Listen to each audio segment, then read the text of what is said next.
British crown joules यानी Britain के शाही खजाने के ठीक बीचों बीच दुनिया का एक सबसे मशहूर हीरा जड़ा है, कोह-ए-नूर। पर इसकी जो चकाचौंध है ना, उसके पीछे एक बहुत ही गहरा और विवादों से भरा हुआ इतिहास छिपा है।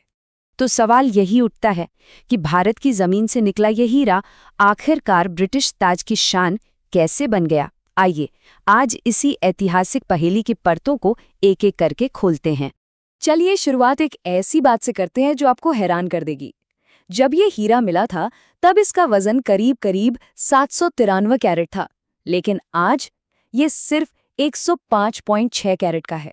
ये जो वजन में इतनी बड़ी गिरावट है ना, यही इसके तूफानी और मुश्किलों भरे सफर की कहानी कहती है। तो सवाल ये है कि आखिर इसके साथ हुआ क्या? तो ये हीरा आया कहाँ से? इसकी शुरुआत को लेकर कहानियां तो बहुत हैं, कुछ तो इसे महाभारत के समय से भी जोड़ती हैं, पर हम उन बातों पर ध्यान देंगे जिनके हमारे पास सबूत हैं। इतिहास के हिसाब से देखें तो कोह-ए-नूर 13वीं सदी में काकतीय राजवंश के राज में गोलकोंडा की कोल्लूर खदान में मिला था। कहते हैं कि राजा इसकी खूबसूरती से इतने खुश हुए कि उन्होंने इसे अपनी कुल देवी की मूर्ति की आंख में लगवा दिया था। और बस यहीं से कोह-ए-नूर का वो सफर शुरू हुआ जहां ये एक के बाद एक ताकतवर साम्राज्यों के हाथों से गुजरा। और एक बड़ी दिलचस्प बात यह है कि इसे कभी किसी ने खरीदा या बेचा नहीं, इसे हमेशा छीना गया। काकतीय राजवंश से ये दिल्ली सल्तनत के पास गया, फिर मुगलों के खजाने की शान बना, वहां से फारसी साम्राज्य पहुंचा और फिर अफगानिस्तान के दुर्रानी साम्राज्य तक। ये टाइमलाइन साफ दिखाती है कि कैसे ये हीरा ताकत और जीत का एक सिंबल बन गया, जो हमेशा जीतने वाले के पास ही जाता था। अब एक बहुत ही मजेदार किस्सा सुनिए। साल था 1739।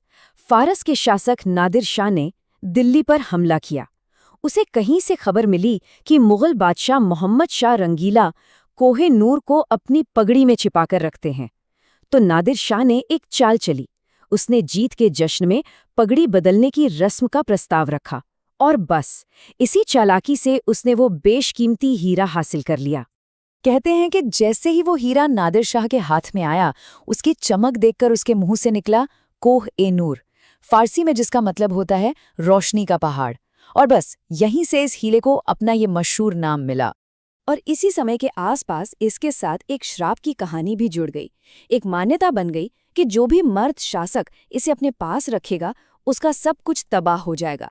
और अगर इतिहास देखें तो मुगलों के पतन से लेकर नादिर शाह की दर्दनाक मौत तक ये पैटर्न बार बार सच होता दिखा। हाँ, पर यह भी माना जाता था कि ये शराब औरतों पर असर नहीं करता। तो आखिर इस कोह-ए-नूर की कीमत क्या थी? एक अफगान शासक की पत्नी वफा बेगम की ये बात इसकी कीमत को बड़े शानदार तरीके से बयां करती है। ये सिर्फ एक पत्थर नहीं था, ये बेशकीमती था, जिसकी कोई कीमत ही नहीं आकी जा सकती थी। कई साल ईरान और अफगानिस्तान में भटकने के बाद कोह-ए-नूर आखिरकार भारत वापस लौटा, और इसे वापस लाने का श्रेय जाता है शेर पंजाब महाराजा रणजीत सिंह को। हुआ ये कि अफगानिस्तान के शासक शाह शुजा दुर्रानी को अपने ही भाइयों से बचकर भागना पड़ा और उसने लाहौर में शरण ली। तब महाराजा रणजीत सिंह ने उसकी मदद की और इसी मदद के बदले में कोह-ए-नूर सिख साम्राज्य के खजाने का हिस्सा बन गया।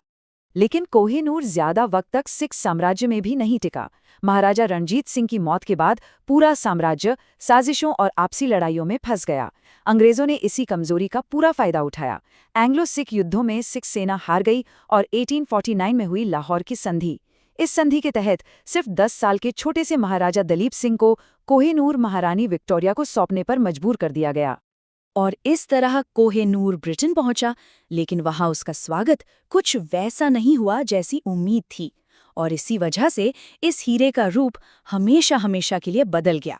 एक बहुत ही खुफिया और खतरों से भरी समुद्री यात्रा के बाद साल 1850 में कोह-ए-नूर को महारानी विक्टोरिया के सामने पेश किया गया। फिर जब 1851 की एक बड़ी प्रदर्शनी में इसे आम जनता के सामने रखा गया, तो लोग इसे देखकर बड़े निराश हुए। इसकी जो असल भारतीय कटाई थी, वो उन्हें बड़ी फीकी और साधारण लगी। वो जिस चमक दमक की उम्मीद कर रहे थे, ये वैसा बिल्कुल नहीं था। तो हुआ ये कि जनता की इस निराशा को देखकर प्रिंस एल्बर्ट ने हुक्म दिया कि हीरे को फिर से तराशा जाए, ताकि ये यूरोपियन स्टाइल में और ज्यादा चमके। इस पूरी प्रक्रिया में इसका वजन 186 कैरेट से घटकर सिर्फ 105.6 कैरेट रह गया। वजन तो बहुत कम हुआ, लेकिन हाँ, इसकी चमक कई गुना बढ़ गई। और यहाँ उस श्राप वाली कहानी फिर से सामने आती है। ब्रिटिश शाही परिवार ने इस मान्यता को काफी गंभीरता से लिया। तभी से एक परंपरा बन गई कि कोहिनूर को या तो कोई महिला रानी पहनेगी या फिर राजा की पत्नी। कोई भी पुरुष राजा इसे कभी नहीं पहनेगा। आज कोहिनूर लंदन के टावर में पूरी सुरक्षा के साथ रखा है, पर इसकी कहानी अभी खत्म नहीं हुई है। ये अब एक बहुत ही पेचीदा अंतर्राष्ट्रीय विवाद का सेंटर बन चुका है। तो आखिर इस पर हक है किसका?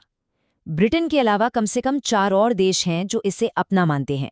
भारत कहता है कि उसकी धरती की धरोहर है जिसे दबाव डालकर छीन लिया गया। पाकिस्तान का दावा है क्योंकि हीरा लाहौर से गया था, जो अब पाकिस्तान का हिस्सा है।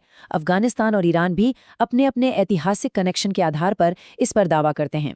वहीं ब्रिटिश सरकार का स्टैंड बिल्कुल साफ है। वो कहते हैं कि ये उनकी विरासत का हिस्सा है और इस पर कोई बातचीत नहीं होगी। तो आखिर में कोहिनूर की ये कहानी हमें एक बहुत बड़े और गहरे सवाल पर लाकर छोड़ देती है कि औपनिवेशिक दौर में, यानी जब एक देश दूसरे पर राज करता था, उस समय हासिल की गई ऐसी अनमोल चीजों का असली हकदार कौन है? उनकी सही जगह क्या होनी चाहिए? क्या वो जगह जहां वो आज है, या वो जगह जहां से उनकी शुरुआत हुई थी? इस पर सोचना तो बनता है।